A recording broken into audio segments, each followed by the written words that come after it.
क्या आपने कभी सोचा है कि अगर चारों तरफ अंधेरा हो तो क्या एक छोटा सा दिया कोई फर्क डाल सकता है? लोग कहते हैं इतनी बड़ी समस्या है, मेरी छोटी कोशिश से क्या होगा। लेकिन आज की ये कहानी आपकी सोच हमेशा के लिए बदल देगी। एक समय की बात है, पहाड़ों के बीच बसा एक छोटा सा गांव था, दीपपुर। ये गांव दूर दूर तक फैले जंगलों से घिरा हुआ था। दिन में तो ये गांव बहुत सुंदर लगता, हरे भरे खेत, मिट्टी की खुशबू, बच्चों की हंसी और पक्षियों की चहचहाहट। लेकिन जैसे ही सूरज ढलता, पूरा गांव अंधेरे में डूब जाता।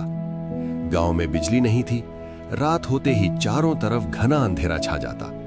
लोग जल्दी जल्दी अपने घरों के दरवाजे बंद कर लेते। बच्चों को बाहर खेलने की मनाही थी, बुजुर्ग चौपाल पर बैठना छोड़ चुके थे और डर के मारे लोग आपस में मिलना जुलना भी कम कर चुके थे। उसी गांव में रहती थी एक बूढ़ी औरत, माई तुलसी।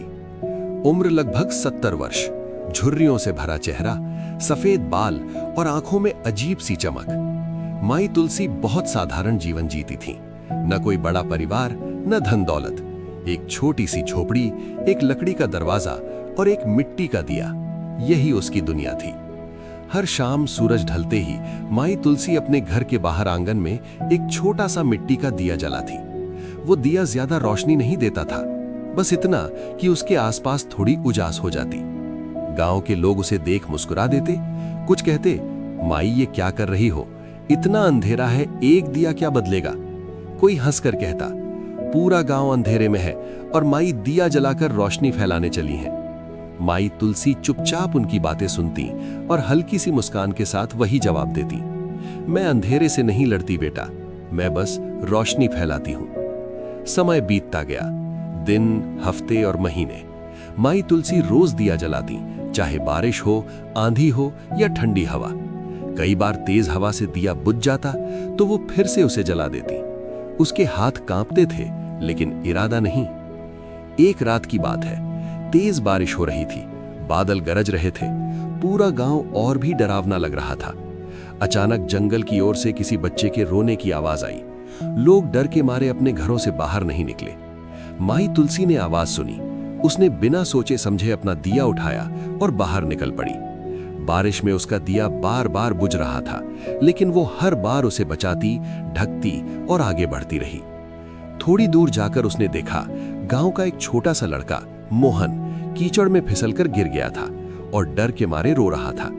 माई तुलसी ने उसे सहारा दिया, अपने दिए की रोशनी में रास्ता दिखाया और सुरक्षित घर तक पहुंचाया। अगली सुबह ये बात पूरे गांव में फैल गई। लोगों को पहली बार एहसास हुआ कि वही छोटा सा दिया जिसे वे बेकार समझते थे, किसी के लिए उम्मीद बन गया था। उस दिन के बाद बदलाव शुरू हुआ। एक व्यक्ति ने अपने घर के बाहर दिया जलाया, फिर दूसरे ने, फिर तीसरे ने। कुछ ही दिनों में गांव की गलियां दियों की रोशनी से चमक उठीं। बच्चे फिर से बाहर खेलने लगे, बुजुर्ग चौपाल पर बैठने लगे। डर धीरे धीरे खत्म होने लगा। कुछ समय बाद गांव में बिजली भी आ गई, हर घर में बल्ब जलने लगे, सड़कों पर लाइट लग गई। लेकिन माई तुलसी अब भी हर शाम अपना मिट्टी का दिया जलाती थी। एक दिन गांव के मुखिया ने पूछा, माई अब तो बिजली आ गई है, फिर भी आप दिया क्यों जलाती हैं? माई मुस्कुराई और बोली, बेटा बिजली रोशनी देती है, लेकिन दिया याद दिलाता है कि अंधेरा कितना भी बड़ा हो, अगर एक इंसान भी रोशनी जलाने का साहस करे तो बदलाव की शुरुआत वहीं से होती है। गांव के लोग नतमस्तक हो गए। उन्हें समझ आ गया कि बदलाव बड़े साधनों से नहीं, छोटी लेकिन सच्ची कोशिशों से आता है। सीख, छोटी कोशिश कभी छोटी नहीं होती। अगर नीयत साफ हो और हिम्मत सच्ची हो तो एक छोटा सा दिया भी पूरा गांव रोशन कर सकता है। और हाँ, अगर आप चाहते हैं कि ऐसे ही पावरफुल कहानियां आप तक लाता रहूं, तो हिमांशु इंस्पिरेशन हब को सब्सक्राइब जरूर कर लेना और कमेंट में नेवर गिव अप लिख कर जाना। मैं मिलूंगा आपसे अगली वीडियो में, तब तक के लिए जय हिंद।